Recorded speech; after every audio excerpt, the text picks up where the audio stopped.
Mistrust in the medical system rooted in history, like the Tuskegee study in 1932, a 40-year experiment where nearly 400 black men living with syphilis were denied treatment. In the week that Japan surrendered in 1945, Japanese Army Unit 731 was busy destroying evidence of its work. 70 years later, the atmosphere here is still heavy with the terror and the torture of that time. I was given a glass of Kool-Aid, and so were the other children. This Kool-Aid was spiked with. Throughout history, there have been very dark events that show us the worst parts of human behavior. Take the Tuskegee Syphilis Experiment, where around 600 black men were tricked into a medical study, thinking they were getting treatment, but were actually left untreated for syphilis. Then there's Unit 731 during World War II, where the Japanese army performed terrible experiments on thousands of people. The witch trials in Europe and America also show us a dark time when many were wrongly accused and killed out of fear and manipulation. What are the true motivations behind these historical tragedies? Let's strip away the facade to uncover the sinister realities that tremble beneath the surface. From Tuskegee to the darkest witch hunts. Throughout history, events have been hard to understand and seem very dark.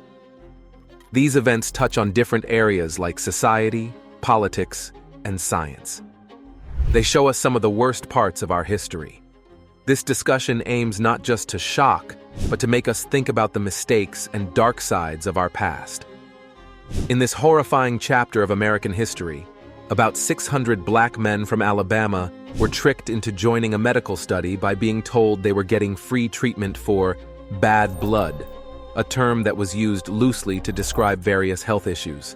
However, these men were actually part of a study that started in 1932 and went on for 40 years. They were never told they had syphilis, nor were they treated for it. They were misled into thinking the study was short-term when it actually went on for decades. The truth came out only in 1972, thanks to someone who spoke up about what was happening. The impact of this experiment was devastating, not just for the men involved and their families, who suffered needlessly, but also for the wider African American community. This betrayal led to a deep distrust in the medical system.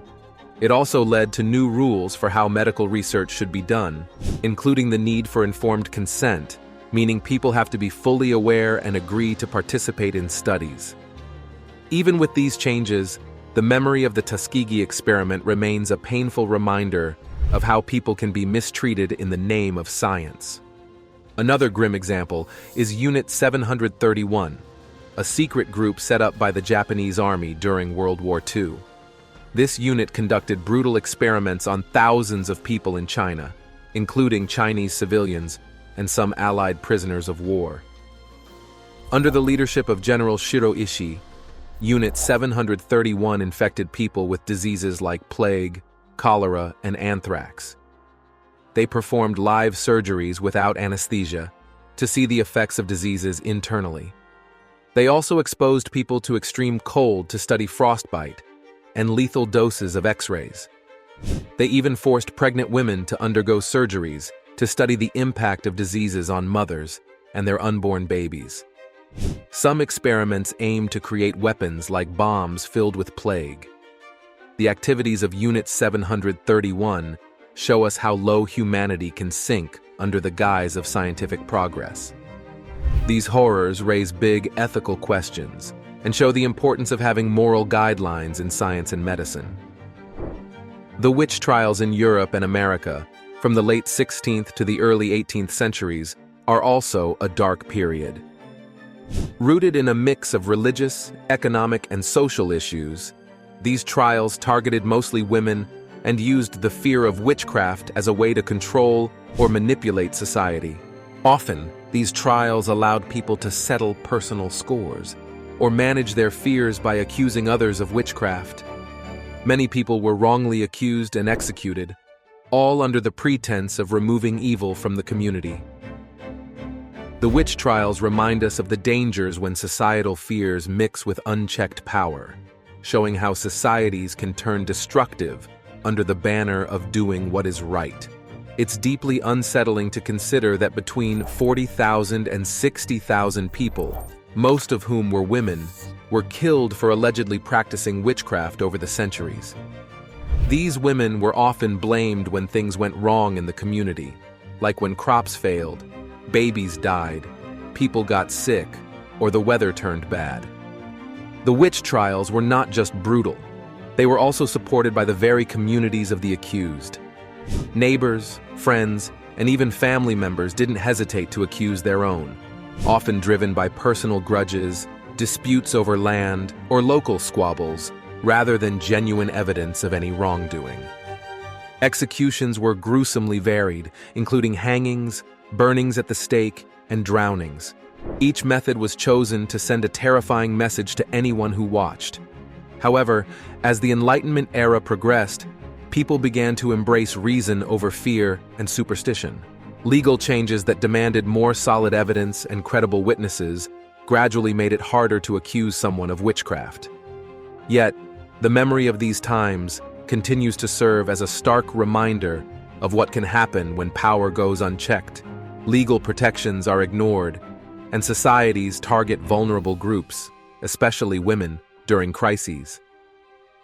Moving from historical tragedies to psychological studies, the Stanford prison experiment in 1971, led by Philip Zimbardo, illustrates another disturbing aspect of human nature.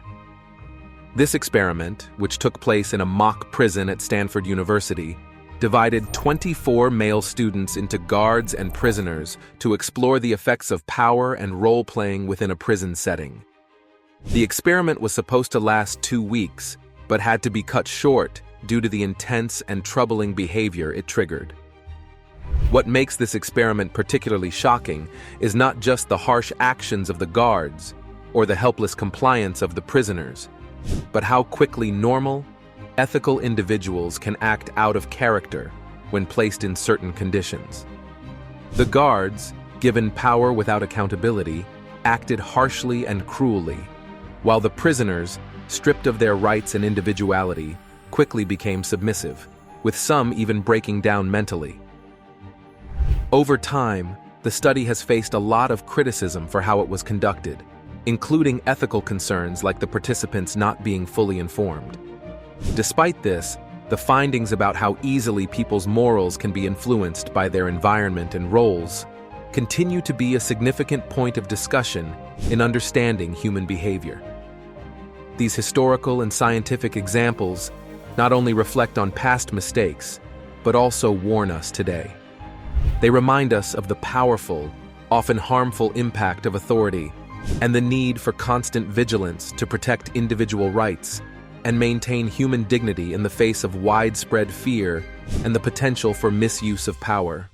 Between 1915 and 1923, during the chaos of World War I and the collapse of the Ottoman Empire, a horrific event unfolded: the Armenian Genocide. This was a targeted attack on the Armenian people living in the empire, resulting in the deaths of an estimated 1 to 1.5 million Armenians. The Ottoman government, led by the Committee of Union and Progress, orchestrated this through a systematic campaign that included mass deportations, forced marches, and massacres. The international community largely ignored these atrocities, and to this day, the use of the term genocide remains controversial, with countries like Turkey disputing its application to these events.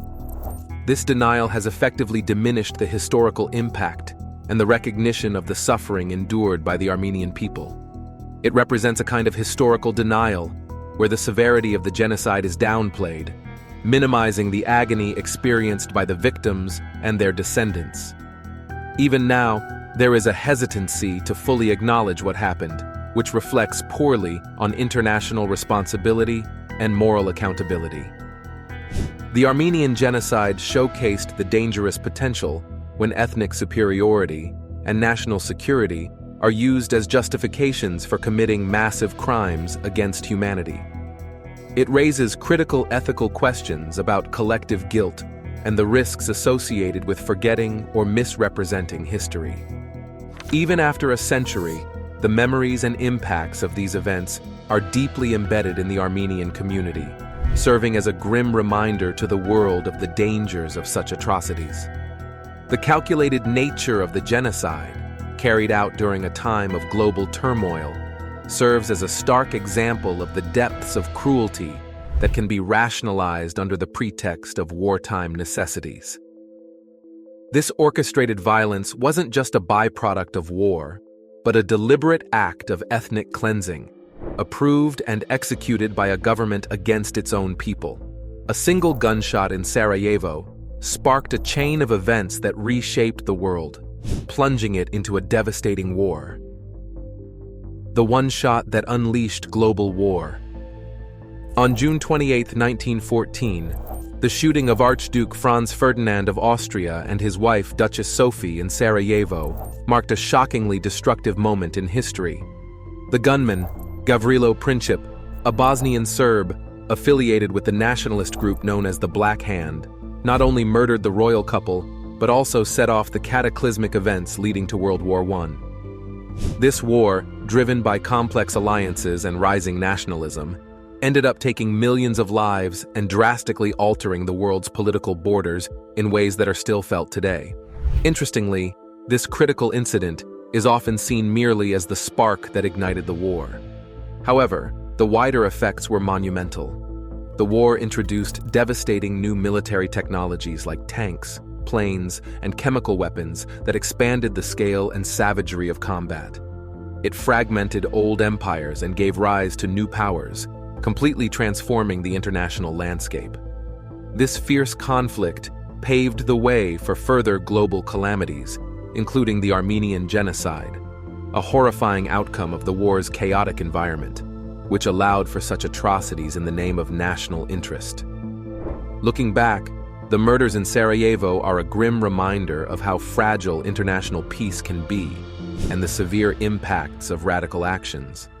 These events underscore the volatile nature of peace and how quickly deep-rooted ethnic and political tensions can escalate into extensive conflict.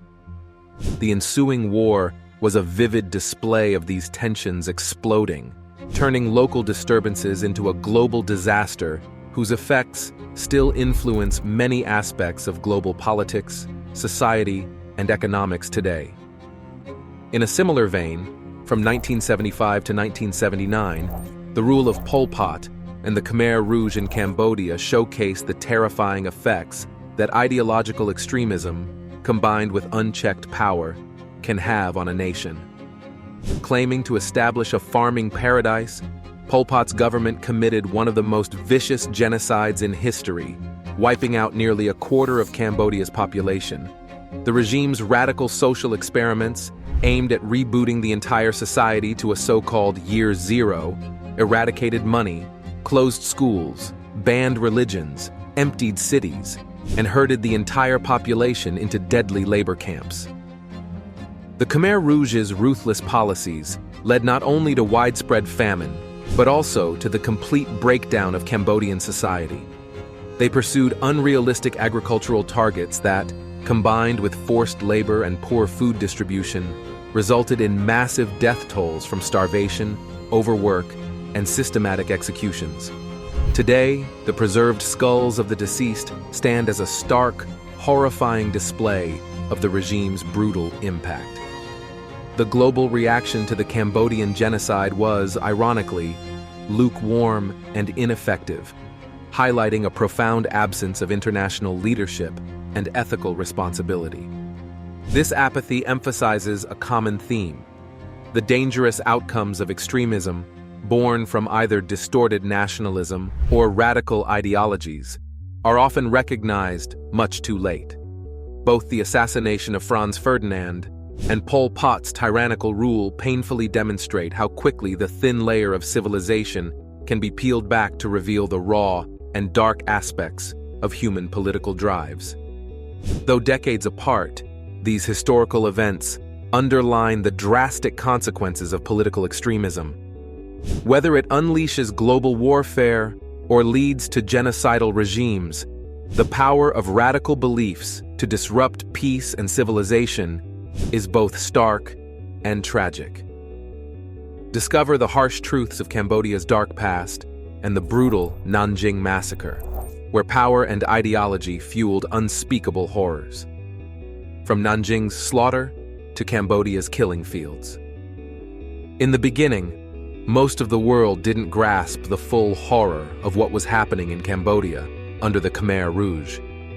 During the Cold War, the major powers were too wrapped up in their own disputes to pay much attention to a small Southeast Asian country undergoing a genocide.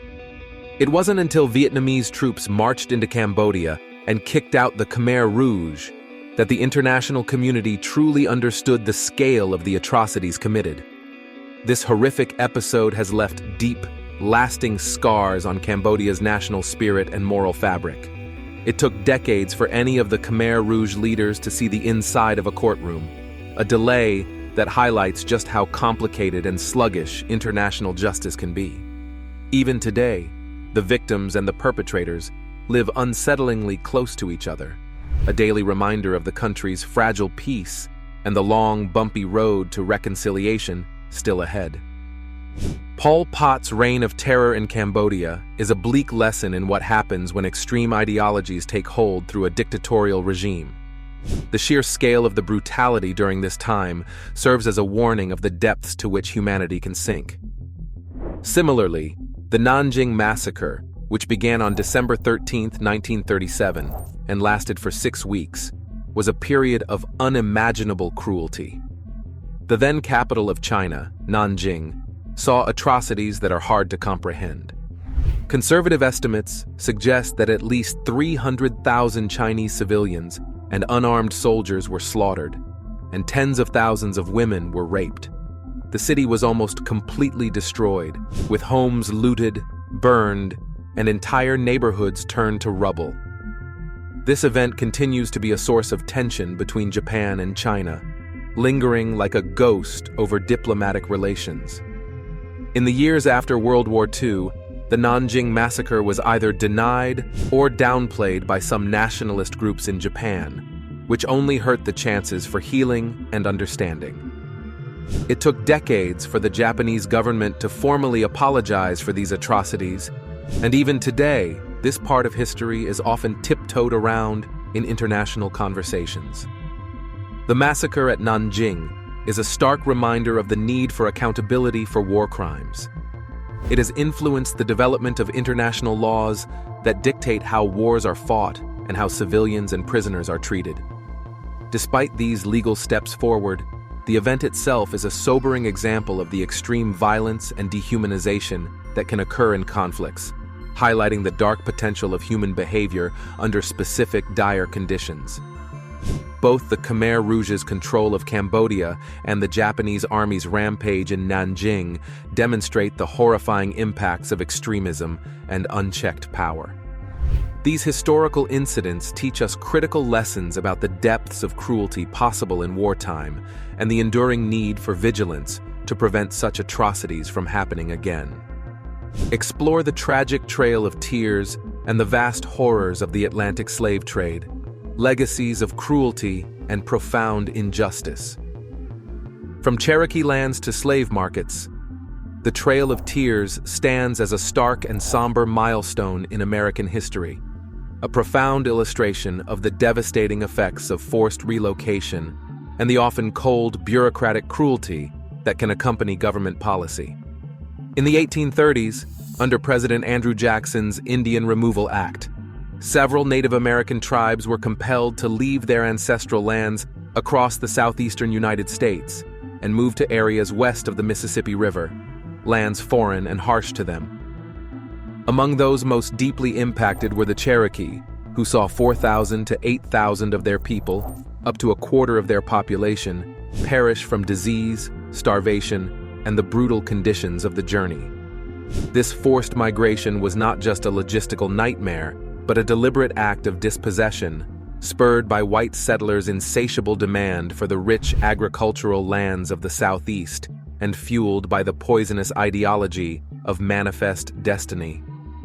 This belief held that Americans were preordained to spread across the continent, a doctrine that proved catastrophic for the indigenous peoples whose complex societies and vibrant communities were systematically dismantled in the process. The Cherokee, many of whom had adopted European American cultural aspects in hopes of peaceful coexistence, were starkly betrayed.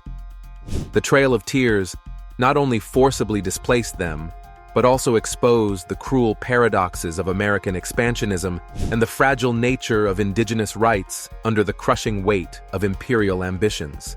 The deep scars left by this episode continue to mar the collective psyche of Native American communities, provoking profound questions about national identity, the ethics of expansion, and the harsh legacies of ancestral suffering.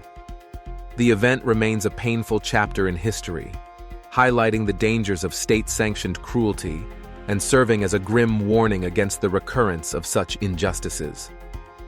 Parallel in its horror, albeit on a much vaster scale, the Atlantic slave trade represents one of the most horrific and extensive systems of human exploitation in recorded history. From the 16th to the 19th centuries, European powers, most notably Portugal, Spain, Britain, and France, engaged in the mass abduction and forced transportation of millions of Africans to the Americas, where they were sold into brutal slavery. Conservative estimates suggest that over 12 million Africans were transported across the Atlantic, but the true toll, including those who died on the grueling march to the coast or during the harrowing Middle Passage, a journey marked by unspeakable conditions of overcrowding, starvation, and disease, is incalculably higher. The abolition of the slave trade by these European powers in the early 19th century did little to alleviate the suffering of those already enslaved, particularly in the United States, where it required a civil war to finally end the reprehensible institution. Today, the legacies of the Atlantic slave trade are profound and enduring. The African diaspora in the Americas continues to grapple with systemic racism and the multi-generational trauma rooted in this dark chapter of human history.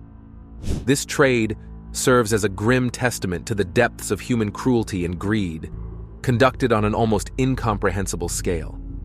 It has spurred a rich tradition of resistance and resilience, shaping a strong advocacy for human rights that persists in contemporary struggles. Moreover, the slave trade is a cautionary tale of the dire consequences that arise when economic interests override basic human dignity, illustrating the dehumanization and stripping away of culture, language, and family structures from millions. This chapter in history not only challenges us to reflect on the past, but also to rectify and address the ongoing impacts of these atrocities. Operation Northwoods, a scheme proposed in 1962 by the United States Department of Defense and the Joint Chiefs of Staff, reveals a startling example of how far government institutions might go to sway public opinion, to start wars that serve their larger geopolitical goals, even risking innocent lives in the process. This secret plan was devised to trigger a U.S. military strike on communist-ruled Cuba by setting up fake terrorist attacks on American soil that would look like Cuba carried them out. The proposed actions under Operation Northwoods were alarmingly deceptive, including plans to sink ships carrying Cuban refugees, hijack planes, and carry out bombings and shootings in U.S. cities. The aim was to create a false sense of threat from Cuba that would outrage the American public and push the international community to condemn Cuba, thereby justifying a war. These planned acts were extreme breaches of trust and moral standards. Staging attacks against American people and property, then blaming Cuba, would mislead the public and wrongly push the country into supporting a war based on lies. The planners of Northwoods had detailed strategies to make sure Cuba was blamed. They thought about using a fake Cuban aircraft to attack a drone disguised as a commercial plane, making it look like Cuba had attacked a civilian American flight. Another part of the plan was to stage what they would call communist Cuban terror in major U.S. cities. This would involve fake groups of Cubans attacking American civilians, stirring fear and hatred towards Cuba. Furthermore, Operation Northwoods suggested that if any American military personnel or civilians were accidentally killed during these secret operations, their deaths could be used as further proof of Cuban hostility, adding to the war narrative.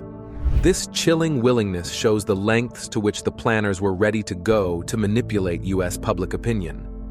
These shocking plans were kept secret for over 35 years, and when documents about Operation Northwoods were finally released in the 1990s, they caused a huge public uproar.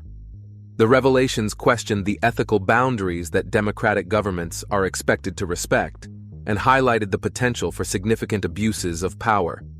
It made people wonder just how far military and government might go in the name of national security.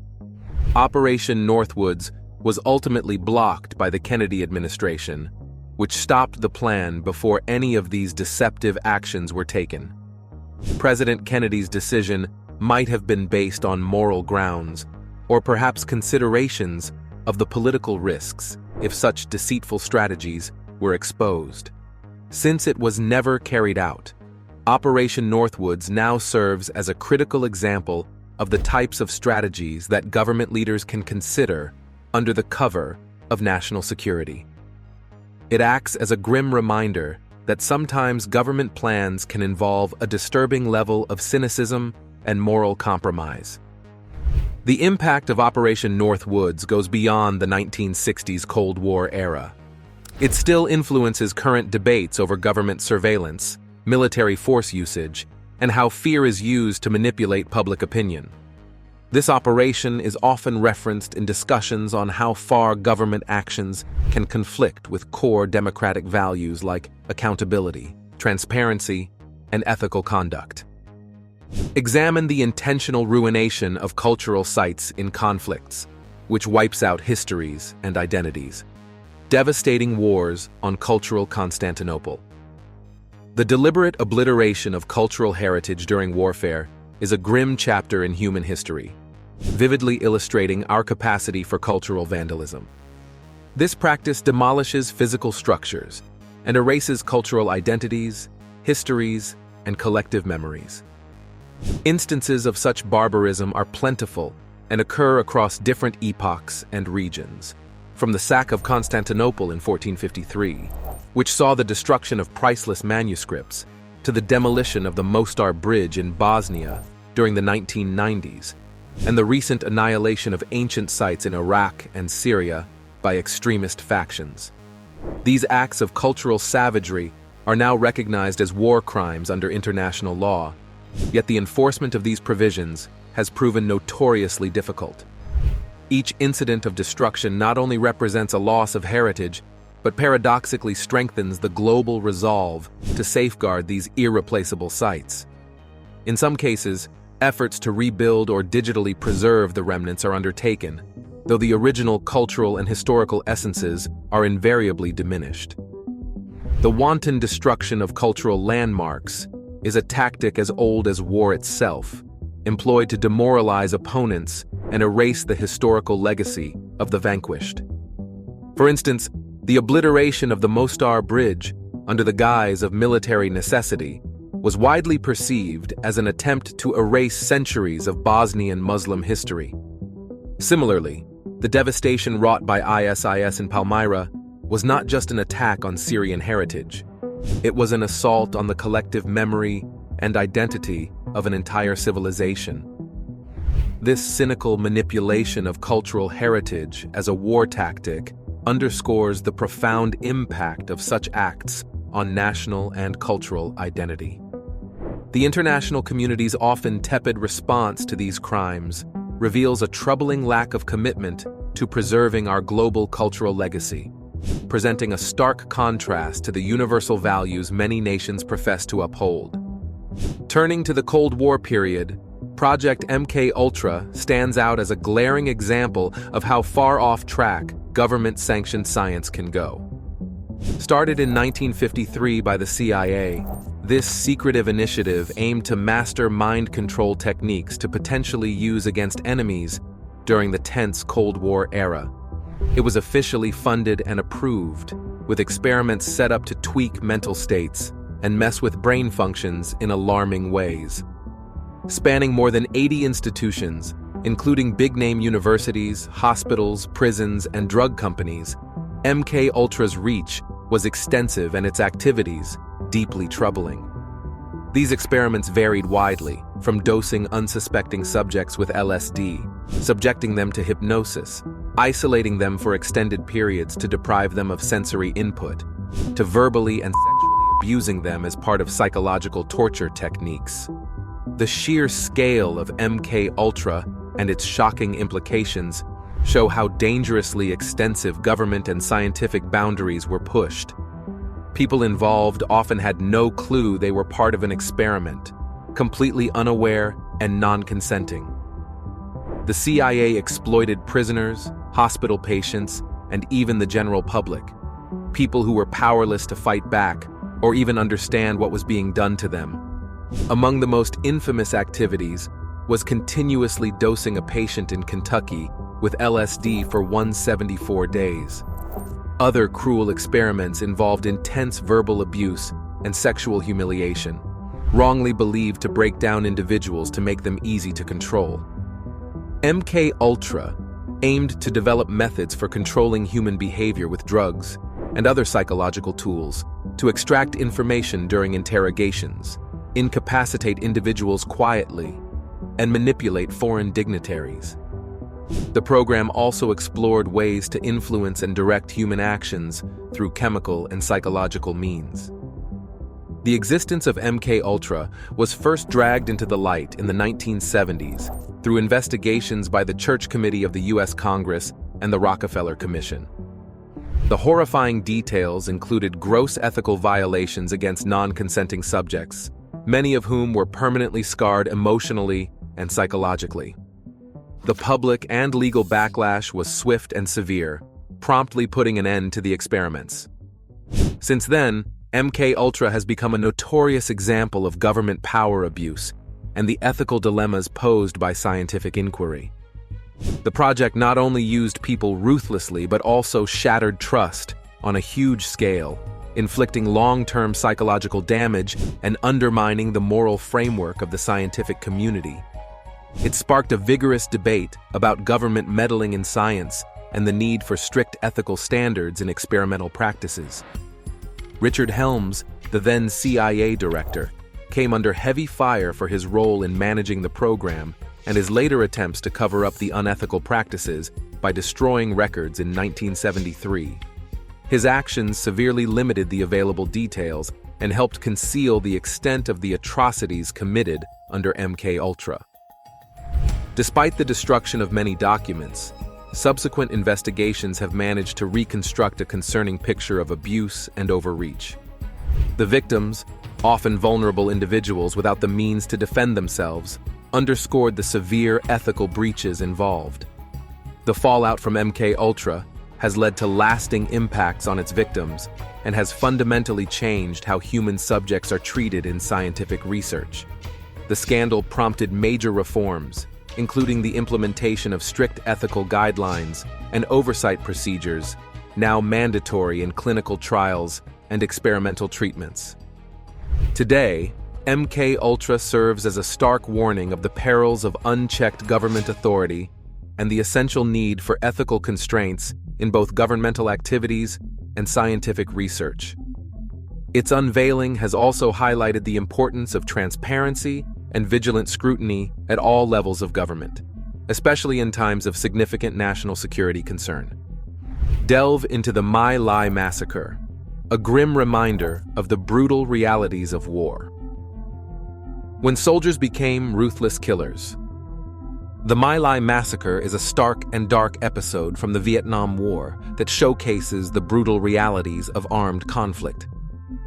On March 16, 1968, American soldiers entered the Vietnamese hamlets of My Lai and My Ca, not far from the coast in the Quang Ngai province, a zone known for its Viet Cong guerrilla activity.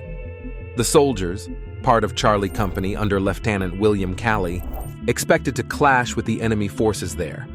Instead, they found unarmed villagers, most of whom were women, children, and the elderly. What followed was not a battle, but a mass murder. Over the course of several hours, between 347 and 504 innocent civilians were slaughtered by the American troops. The soldiers corralled the villagers into ditches and executed them at point-blank range, their bodies falling over each other into mass graves. The village was set ablaze, homes were looted and burned to the ground, women were brutally raped, and even the elderly and infants were not spared in this merciless killing spree. The grotesque scale of violence was not just a result of orders or mistaken combat strategies, it was a catastrophic failure of humanity. The actions of the soldiers were a direct contradiction to the values they were supposed to uphold. Instead of protecting the innocent, they became perpetrators of terror and violence. The aftermath of My Lai was shadowed by a concerted effort to conceal the massacre from the American public and the world. Initial reports deceitfully painted the operation as a significant military success, falsely claiming large numbers of Viet Cong fighters had been killed. However, the reality of what had occurred began to leak out, thanks to the courage of individuals like Warrant Officer Hugh Thompson. Thompson, a helicopter pilot, arrived during the massacre and was horrified by the scene. Risking his own safety, he confronted the troops on the ground, positioning his helicopter between the soldiers and the remaining living civilians, and threatening to open fire on the troops if they did not stop their killings. For his bravery, Thompson was initially met with hostility and threats upon his return home, but was later recognized as a hero who stood up against inhumanity. The truth of My Lai slowly penetrated the public consciousness, igniting outrage across the United States and the world. It starkly highlighted the moral bankruptcy that can occur in wars and prompted widespread protests against the Vietnam War. The military trial of Lieutenant Calley, who was charged with leading the massacre, became a focal point of the national debate over the ethics of the Vietnam conflict. Calley was found guilty of murder in 1971 and originally sentenced to life in prison. However, his sentence was controversially reduced to 20 years, and he was released on parole in 1974 after serving just 3.5 years. This leniency sparked a further outcry over the lack of accountability and justice. The trial and its outcome raised uncomfortable questions about the conduct of American forces in Vietnam, the responsibilities of command, and the protections afforded to civilians in war zones. Do the ends ever justify the means in warfare? Let's reflect on the My Lai Massacre and its implications for modern conflicts. Comment on your thoughts and subscribe for more.